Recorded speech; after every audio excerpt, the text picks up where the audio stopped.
الحمد لله والصلاة والسلام على رسول الله وأشهد أن لا إله إلا الله وحده لا شريك له وأشهد أن محمدا عبده ورسوله أما بعد تتجافى جنوبهم عن المضاجع يدعون ربهم خوفا وطمعا ومما رزقناهم ينفقون فلا تعلم نفس ما أخفي لهم من قرة أعين جزاء بما كانوا يعملون. حضرات، آج کا درس قیام اللیل کی فضیلت پر ہوگا. اعمال میں افضل ترین عمل اور اطاعتوں میں سب سے بڑی اطاعت جس کے بارے میں اللہ تعالی نے بندوں کو رغبت دلائی ہے وہ قیام اللیل ہے، اور یہ نیک لوگوں کا طریقہ ہے اور ایمان والوں کی تجارت ہے. ایمان والے اپنے رب کے ساتھ رات میں تنہائی اختیار کرتے ہیں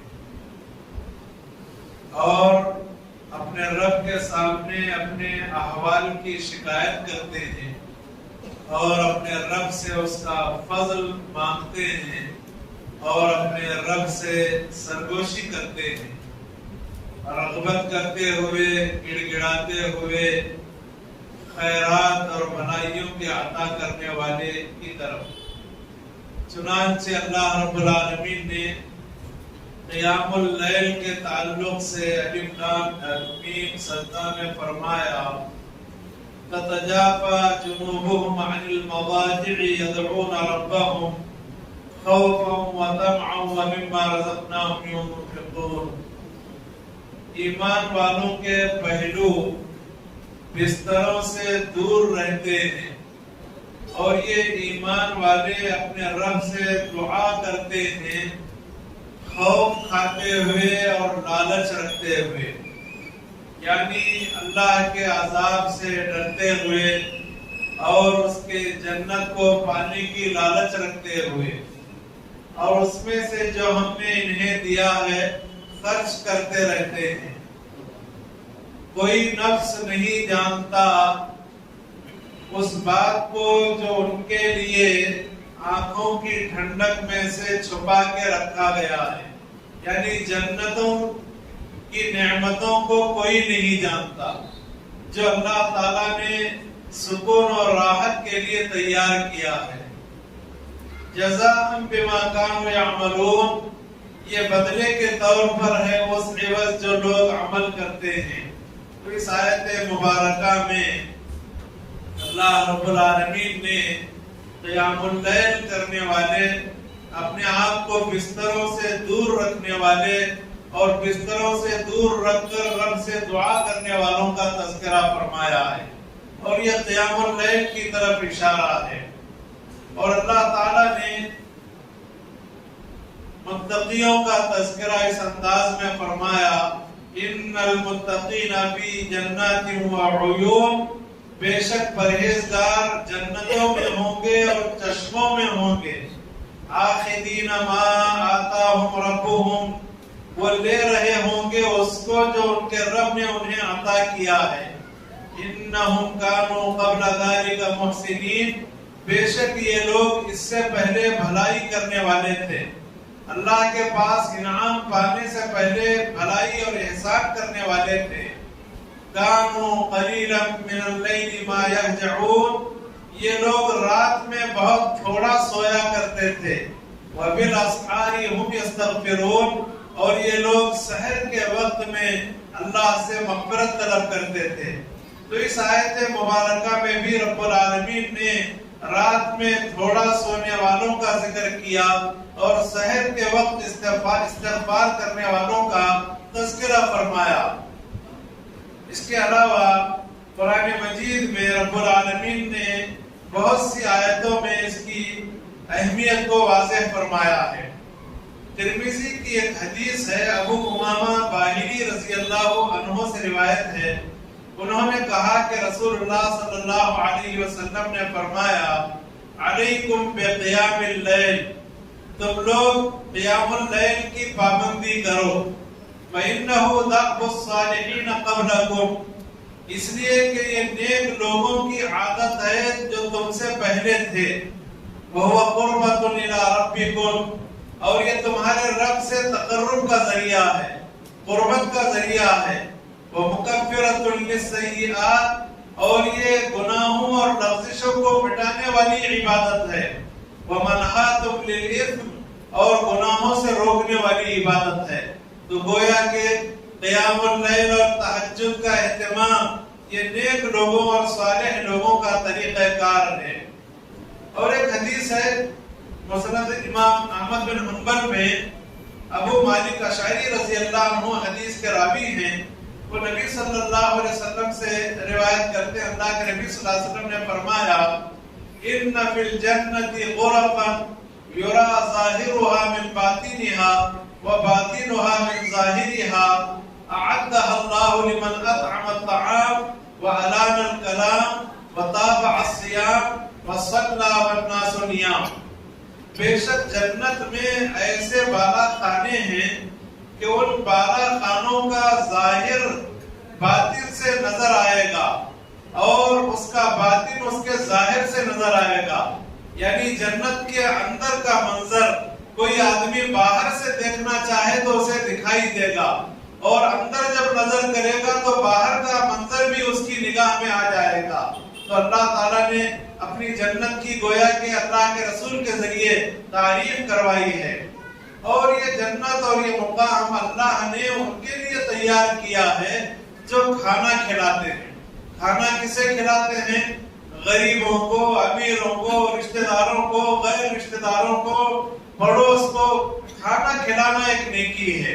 اللہ کے رسول صلی اللہ علیہ وسلم سے پوچھا گیا ایُّ الاسلام خیر، اے اللہ کے رسول صلی اللہ علیہ وسلم اسلام میں سب سے اچھا اسلام کون سا ہے؟ تو آپ صلی اللہ علیہ وسلم نے فرمایا تطعم الطعام، تم کھانا کھلاؤ، یہ اچھے اسلام اور مسلمان ہونے کی علامت ہے۔ اور اس کے بعد آپ نے فرمایا وتقرأ السلام علی من عرفت ومن لم تعرف، اور سلام کرو اسے جسے تم جانتے ہو اور جسے نہیں جانتے۔ تو کھانا کھلانا مستقل ایک نیکی ہے جس کا تذکرہ قرآن مجید میں رب العالمین نے فرمایا وَيُطْعِمُونَ الطَّعَامَ عَلَى حُبِّهِ مِسْكِينًا وَيَتِيمًا وَأَسِيرًا، کہ اللہ کے جو نیک بندے ہیں یہ کھانا کھلاتے ہیں اللہ کی محبت کی خاطر، مسکین کو، یتیم کو، قیدی کو کھانا کھلاتے ہیں۔ تو کھانا کھلانا گویا کہ نیکی ہے، اور اللہ تعالیٰ نے یہ جنت ایسے لوگوں کے لیے تیار کی ہے جو کھانا کھلاتے ہیں۔ وَأَلَانَ الْكَلَامَ، اور گفتگو نرم کرتے ہیں، یعنی میٹھی زبان استعمال کرتے ہیں، اور اپنی زبان کا صحیح جو لوگ استعمال کرتے ہیں ان کے لیے اللہ نے جنت تیار کی ہے۔ وَتَابَعَ الصِّيَامَ، اور روزوں پر روزے رکھتے رہتے ہیں، یعنی رمضان کے فرض روزوں کے علاوہ نفل روزوں کا لگاتار اہتمام کرتے رہتے ہیں، ایسے لوگوں کے لیے اللہ نے جنت تیار کی ہے۔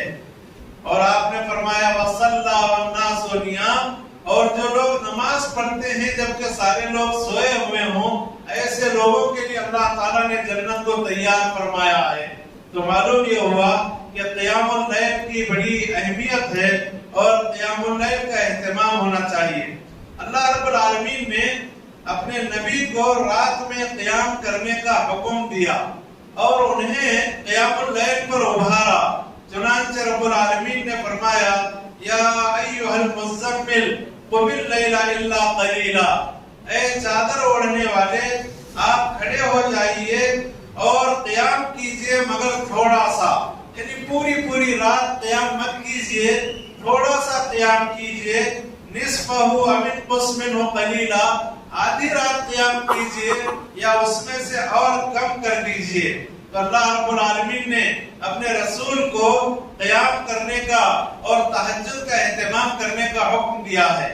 اور ایک آیت مبارکہ میں اللہ رب العالمین نے فرمایا اپنے رسول سے وَمِنَ اللَّيْلِ فَتَهَجَّدْ بِهِ نَافِلَةً لَكَ عَسَىٰ أَن يَبْعَثَكَ رَبُّكَ مَقَامًا مَحْمُودًا. آپ رات میں تہجد کا اہتمام کیجیے. یہ آپ کے لیے ایک زائد نماز ہے.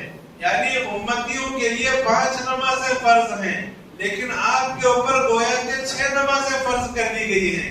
یہ آپ کے لیے ایک زائد نماز ہے. بہت قریب ہے، امید ہے کہ آپ کا رب آپ کو مقام محمود پر پہنچائے. آخرت میں اللہ تعالیٰ رسول اللہ صلی اللہ علیہ وسلم کو مقام محمود عطا فرمائے گا. اللہ تعالیٰ نے گویا تہجد پڑھنے کا حکم دیتے ہوئے اللہ کے رسول سے یہ وعدہ فرمایا کہ ہم آپ کو مقام محمود عطا کریں گے. تو معزز حاضرین، مقام محمود کے تعلق سے ہم اور آپ اذان کے بعد کی دعا جو کرتے ہیں اس میں اللہ کے رسول کے لیے مقام محمود مانگتے ہیں. اللہم رب هذه الدعوة التامة والصلاة القائمة آت محمدا الوسیلہ والفضیلہ وابعثه مقاما محمودا الذی وعدتہ. اے اللہ تعالیٰ، محمد صلی اللہ علیہ وسلم کو مقام محمود عطا فرما جس کا تو نے وعدہ فرمایا ہے. اور وہ وعدہ اللہ نے کہاں فرمایا؟ اسی قرآن مجید کی آیت میں جو ابھی آپ کے سامنے تلاوت کی گئی ہے. اللہ کے رسول صلی اللہ علیہ وسلم رات میں قیام فرماتے اور اتنا لمبا قیام فرماتے کہ آپ کے دونوں قدم اور پیر سوج جاتے. عائشہ رضی اللہ عنہا ام المومنین فرماتی ہیں، اے اللہ کے رسول، آپ اتنی لمبی نمازیں کیوں پڑھتے ہیں جبکہ آپ کی اگلی اور پچھلی ساری لغزشوں کو اللہ کی طرف سے درگزر کر دیا گیا ہے، پھر بھی آپ اتنی لمبی نمازیں کیوں پڑھتے ہیں؟ اللہ کے رسول صلی اللہ علیہ وسلم نے فرمایا، یا عائشہ افلا اکون عبدا شکورا. اے عائشہ، کیا میں اللہ کا شکر گزار بندہ نہ بنوں؟ کیا میں اللہ کی شکر گزاری نہ کروں؟ تو معلوم یہ ہوا کہ رب العالمین کی شکر گزاری مختلف انداز سے کی جا سکتی ہے، اور تہجد کا اہتمام یہ شکر گزاری کا ایک اعلیٰ طریقہ ہے اور بہترین طریقہ ہے، اور یہ اللہ کے رسول صلی اللہ علیہ وسلم کی سنت ہے. ایک حدیث ہے، حذیفہ رضی اللہ عنہ حدیث کے راوی ہیں. وہ کہتے ہیں، میں نے نبی صلی اللہ علیہ وسلم کے ساتھ ایک رات نماز پڑھی. یعنی اللہ کے رسول تہجد پڑھ رہے تھے، یہ بازو میں ٹھہر گئے، اللہ کے رسول کے ساتھ تہجد پڑھنے لگے. اللہ کے رسول صلی اللہ علیہ وسلم نے سورہ بقرہ شروع کر دی.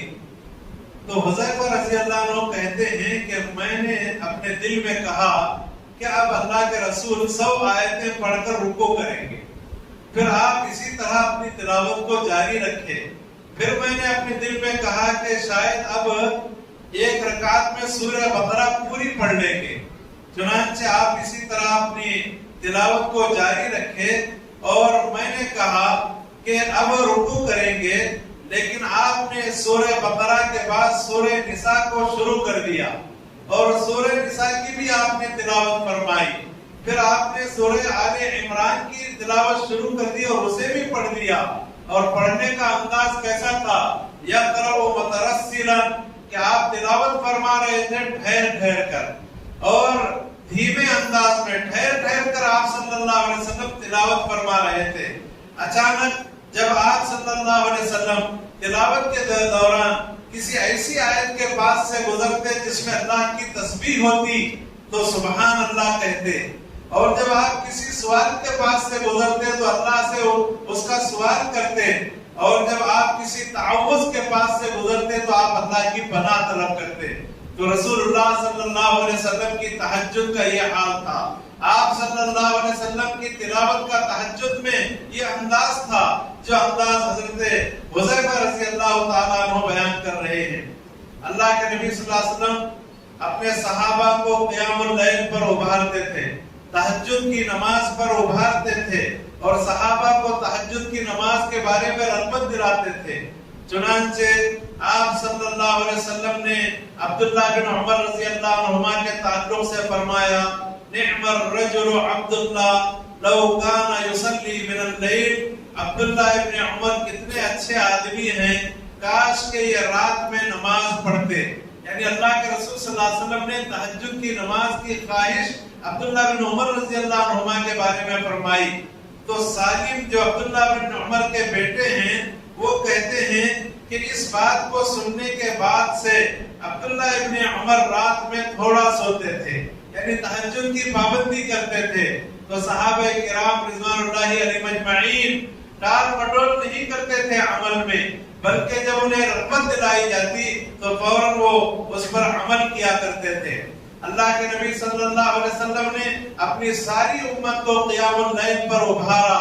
آپ صلی اللہ علیہ وسلم نے فرمایا افضل الصلاة بعد الفریضة صلاة اللیل، نمازوں میں زیادہ فضیلت والی نماز فرض نماز کے بعد رات کی نماز ہے، یعنی تہجد کی نماز ہے. اور ایک حدیث ہے اللہ کے رسول صلی اللہ علیہ وسلم کا فرمان ہے من قام بعشر آیات لم یکتب من الغافلین، جو آدمی رات میں قیام کرے اور قیام کرتے وقت میں 10 آیتوں کا اہتمام کرے تلاوت کے ذریعے تو وہ غافلوں میں سے لکھا نہیں جائے گا. ومن قام بمئة آیت کتب من القانتین، اور جو آدمی 100 آیتوں کے ذریعے سے قیام اللیل کرے تو اسے قیام کرنے والوں میں لکھا جاتا ہے. ومن قام بألف آیت کتب من المقنطرین، اور جو آدمی 1000 آیتوں کے ذریعے قیام کرے تو اسے پابندی کرنے والے یا پل پر سوار ہو کر نکل جانے والوں میں سے لکھا جائے گا. تو گویا کہ قیام اللیل کی بڑی فضیلت اور اہمیت بتائی گئی ہے، لہذا ہمیں اس نماز کی اہمیت کو سمجھنا چاہیے اور اس کی پابندی کرنے کی کوشش کرنا چاہیے. اللہ تعالیٰ اس نماز کے ذریعے مجھے اور آپ کو فضیلت حاصل کرنے کی توفیق عطا فرمائے. صحیح بخاری اور صحیح مسلم کی حدیث ہے، ابو ہریرہ رضی اللہ عنہ حدیث کے راوی ہیں، انہوں نے کہا رسول اللہ صلی اللہ علیہ وسلم نے فرمایا یتنزل ربنا کل لیلۃ من السماء الدنیا حين يبقى ثلث الليل الآخر، ہمارا رب ہر رات آسمان دنیا پر نزول فرماتا ہے. اب سوال یہ ہے کہ رب العالمین آسمان دنیا پر ہر رات کیسے نزول فرماتا ہے؟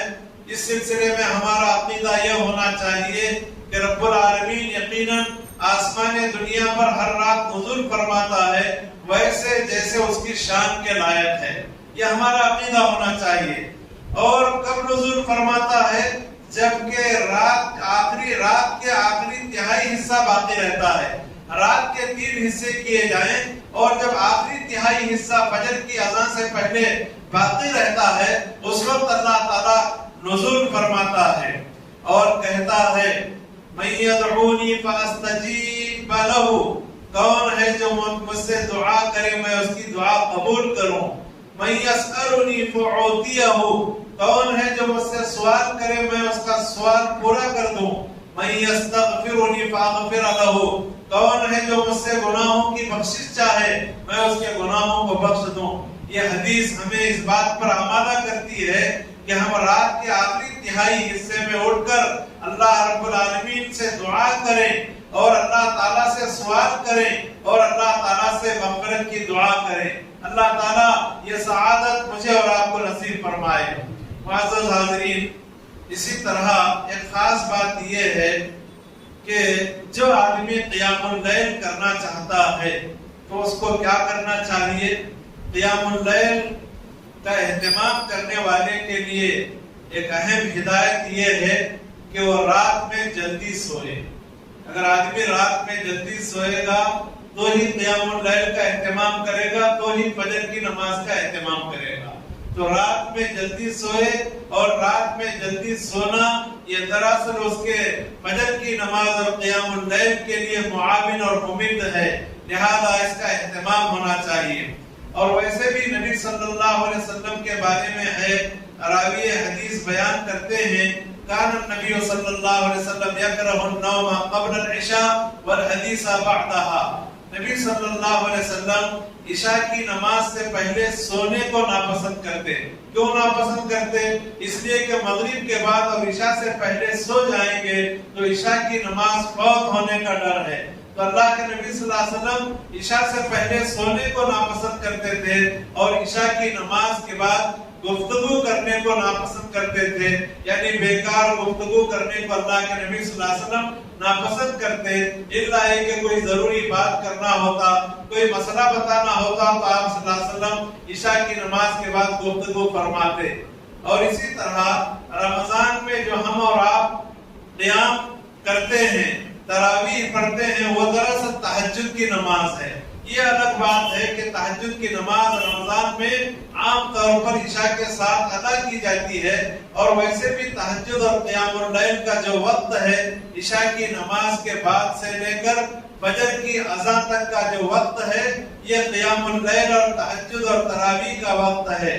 اسی لیے ہم اور آپ رمضان میں قیام اللیل کا جو اہتمام کرتے ہیں اول وقت میں کرتے ہیں۔ اس سلسلے میں نبی صلی اللہ علیہ وسلم نے فرمایا من قام رمضان ایمانا واحتسابا غفر له ما تقدم من ذنبه، جو آدمی رمضان میں قیام کرے گا ایمان کی وجہ سے، اللہ سے ثواب حاصل کرنے کی نیت سے، تو ایسے آدمی کے پچھلے گناہ معاف کر دیے جائیں گے اور معاف کر دیے جاتے ہیں۔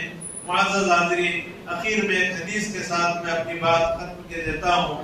ترمذی کی حدیث ہے، ابو ذر غفاری رضی اللہ عنہ حدیث کے راوی ہیں، وہ کہتے ہیں نبی صلی اللہ علیہ وسلم نے فرمایا انه من قام مع الامام حتى ينصرف كتب له قيام ليلة، کہ جو آدمی امام کے ساتھ قیام کرے گا، یعنی جماعت کے ساتھ قیام اللیل کا جو آدمی اہتمام کرے گا یہاں تک کہ امام قیام اللیل سے فارغ ہو جائیں، تو اس آدمی کے لیے پوری رات کے قیام کا اجر اور ثواب لکھ دیا جاتا ہے۔ تو گویا جماعت کے ساتھ قیام اللیل کا اہتمام رمضان میں ہوتا ہے۔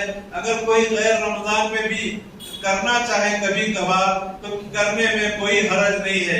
ایک تو یہ ہے کہ یہ تنہا پڑھی جانے والی نماز ہے، اگر جماعت سے بھی غیر رمضان میں کبھی کبھار کوئی اہتمام کرنا چاہے تو کرنے میں کوئی مذائقہ، کوئی حرج نہیں ہے۔ قیام اللیل کی بڑی فضیلت ہے۔ اخیر میں عبداللہ بن سلام رضی اللہ تعالیٰ عنہ کی حدیث یاد آ رہی ہے۔ عبداللہ بن سلام رضی اللہ عنہ نے کہا میں نے نبی صلی اللہ علیہ وسلم کو فرماتے ہوئے سنا ایھا الناس افشوا السلام، اے لوگوں سلام کو پھیلاؤ، ایک دوسرے کو زیادہ سے زیادہ سلام کیا کرو، واطعموا الطعام، اور کھانا کھلایا کرو، وصلوا الارحام، اور رشتہ داریوں کو جوڑا کرو، وصلوا باللیل والناس نیام، اور رات میں نماز پڑھو جبکہ سارے لوگ سوئے ہوئے ہوں، تدخلوا الجنت بسلام، اگر اتنے کام کرو گے تو تم جنت میں سلامتی کے ساتھ داخل ہو جاؤ گے۔ رب کریم سے دعا ہے کہ رب العالمین مجھے اور آپ کو اللہ کی عبادت میں مٹھاس عطا فرمائے۔ اللہ تبارک و تعالی ہمیں عبادت کی چاشنی اور لذت حاصل کرنے کی توفیق عطا فرمائے۔ فرض نمازوں کے علاوہ، سنتوں کے علاوہ تہجد کی نماز کا اہتمام کرنے کی سعادت نصیب فرمائے۔ آمین۔ وآخر دعوانا الحمدللہ رب العالمین، وصلی اللہ علیہ وسلم۔